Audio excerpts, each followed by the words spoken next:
आज शाम को बाजार बंद होने के बाद रिलायंस इंडस्ट्रीज़ के नतीजे आ जाएंगे। आज हेवल्स के नंबर भी आने हैं, जेएसडब्ल्यू स्टील का नंबर भी आएगा। और कल जैसे आपने कहा बड़े बड़े बैंक्स हैं, 5 तो बड़े बैंक्स ही हैं प्राइवेट सेक्टर से, जिसमें एचडीएफसी है, आईसीआईसीआई है, आई थिंक येस बैंक के नंबर्स भी हैं। एक बार जरा रिजल्ट कैलेंडर दिखा दीजिए। तो सर बैंकों के नंबर्स या फिर रिलायंस के नतीजों से पहले कोई व्यू बनाया जा सकता है नतीजों को ध्यान में रखते हुए? ये रिलायंस का एक अलग ही टेक्सचर रहता है। नतीजों के हिसाब से देखेंगे तो रिजल्ट के बाद में थोड़ा सा एक कंसोलिडेशन मूव आता है, नतीजों से पहले थोड़ा अप हो जाता है। बट बैंकिंग में प्रिफर्ड है। बैंकिंग में देखेंगे तो आईसीआईसी बैंक के नंबर ठीक ठाक आ सकते हैं, यस बैंक है, पीएनबी है, एचडीएफसी बैंक है। ये सारी चीजों पे नजर है मेरे हिसाब से। तो ये नंबर वॉचेबल रहेंगे। आईसीआईसी के नंबर थोड़े कंपेयर टू अदर बैंक मुझे लगता है कि कहीं ना कहीं पे अच्छे आ सकते हैं।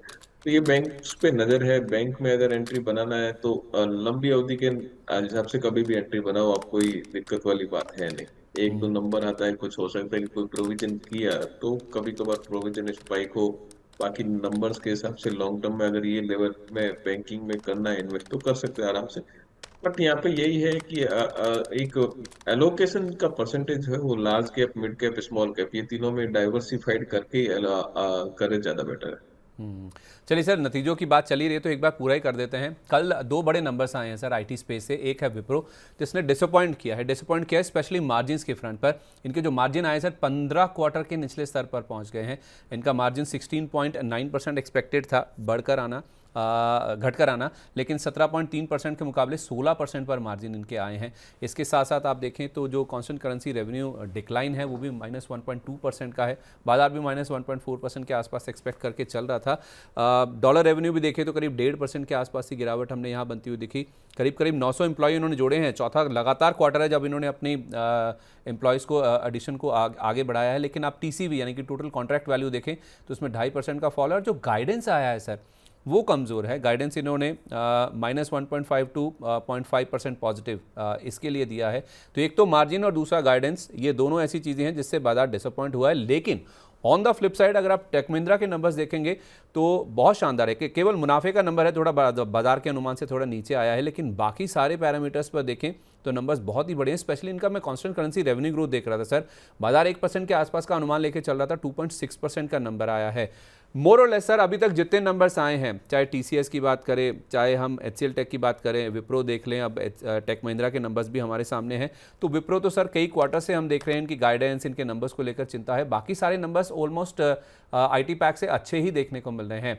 अब कैसे स्ट्रैटेजाइज करना चाहिए सर आईटी स्पेस में, स्पेशली जब हम देख रहे हैं कि दुनिया भर में अब जो एआई की रैली है वो भी थोड़ा थोड़ा थकावट की इंडिकेशन देने लगी है? देखिए, आईटी में बात करें तो बॉटम फिनिशिंग टाइप के इवेंट चल रहे हैं। और विप्रो की स्पेसिफिक पहले बात कर ले तो विप्रो लो बीटा स्टॉक्स है, वहां पे इतना कुछ अप एंड डाउन साइड दिखता नहीं, क्योंकि बढ़ता भी उतना नहीं है। और यहाँ पे एक न्यूट्रल व्यू है। हालांकि क्वार्टर ऑन क्वार्टर देखेंगे तो लास्ट काफी क्वार्टर से नंबर्स उसके सबड्यूड आ रहे हैं। तो मेरे हिसाब से विप्रो में ऐसा कोई इवेंट बन नहीं रहा है, ना कोई ज्यादा पैनिक करने जैसा है, ना कोई, क्योंकि बड़े हुए भी स्टॉक्स भी उतना रिएक्शन नहीं दिखते हैं। उल्टा टेक महिंद्रा में देखेंगे तो लास्ट 12-15 क्वार्टर भी अगर आप देख लोगे तो मेरे हिसाब से नंबर्स जो है अपने आप में एक अच्छे नंबर्स पोस्ट करते हुए दिखाई देंगे। एआई में सबसे पहले ज्यादा काम भी जो है टेक महिंद्रा कर रहा है। तो मेरे हिसाब से टेक महिंद्रा यहाँ से प्रीफर्ड है। आगे भी उनका जो स्ट्रेटेजी है काफी बढ़िया है। तो टेक महिंद्रा स्पेसिफिक बाइंग की सलाह रहेगी। कोई भी अगर डिप मिलता है, जब भी कुछ ना कुछ इश्यू आते हैं या कोई न्यूज फ्लो आती है तो वहाँ पे डिप जरूर मिलता है। तो वहाँ पे बाइंग का सोचे। अपर साइड में हो सकता है कि स्टॉक 1700-1800 की रेंज दिखा दे। और उसके बाद में अगर आईटी सेक्टर में वापस से कोई तेजी बनती है तो उससे ऊपर के लेवल भी दिखा सकते हैं, क्योंकि जैसे जैसे पी बढ़ेगा, टेक महिंद्रा की वर्किंग काफी बढ़िया है तो उसको थोड़ा सा ज्यादा पी भी मिल सकता है। ओके, तो एक ही नाम है sir Tech Mahindra, bottoming out अगर हो रही है तो? नहीं, बाकी सारे में देख लीजिए, इन्फोसिस है, टीसीएस है, टेक महिंद्रा है। और मिड कैप आईटी में जो कुछ एक नाम है वो परसिस्टेंस है, या फिर आप दूसरे नाम देख लिए, कोफोर्स है। ये टाइप के सारे ही नाम में जहाँ पे हो रही है। लेकिन ये है कि यहाँ पे एक बाइंग इवेंट हो रहा है। अगर अभी रिसेंट वाले लो है, मेरे हिसाब से वो इन सब में ब्रेक नहीं होने चाहिए। यहाँ पे काफी बढ़िया बाइंग लोअर लेवल पे देखने को मिल रही है। तो मतलब आप कह रहे हैं कि थोड़ा डिप पर नीचे में कभी भी मिले और थोड़ा सा लंबा अगर नज़रिया है, लॉन्ग टर्म का व्यू है, तो आईटी स्टॉक्स में धीरे धीरे खरीदारी शुरू कर सकते हैं। मैं सही समझ रहा हूँ सर? डेफिनेटली डिविडेंड यील्ड काफी अट्रैक्टिव है, जो फियर जोन है वो खत्म होते हुए दिखाई देता है। अब यहाँ पे एक वैल्यूएशन वाला फैक्टर प्ले कर लगता है, हालांकि टेक्निकल अभी भी सपोर्टिव नहीं बन रहे। थोड़े थोड़े कुछ एक इवेंट में जब तक रेसिस्टेंस मिलेगा थोड़ा, क्योंकि इन्वेस्ट काफी एनालिस्ट ने कवरेज भी करना बंद कर दिया, कारण कि इतना डाउन साइड देखने के बाद में मन ही नहीं होता है वो स्टॉक्स के टाइप कर देखने को। तो मेरे हिसाब से वो सारे रीजन है। लेकिन अब यहाँ पे वैल्यूएशन फैक्टर प्ले कर रहा है। अगर लोअर लेवल से देखेंगे, टीसीएस शायद 1990 या 1980 के करीब लो बनाया था, वहां से करीब करीब 200 से प्लस 200-250 रुपये आप ऑलरेडी कर चुका है।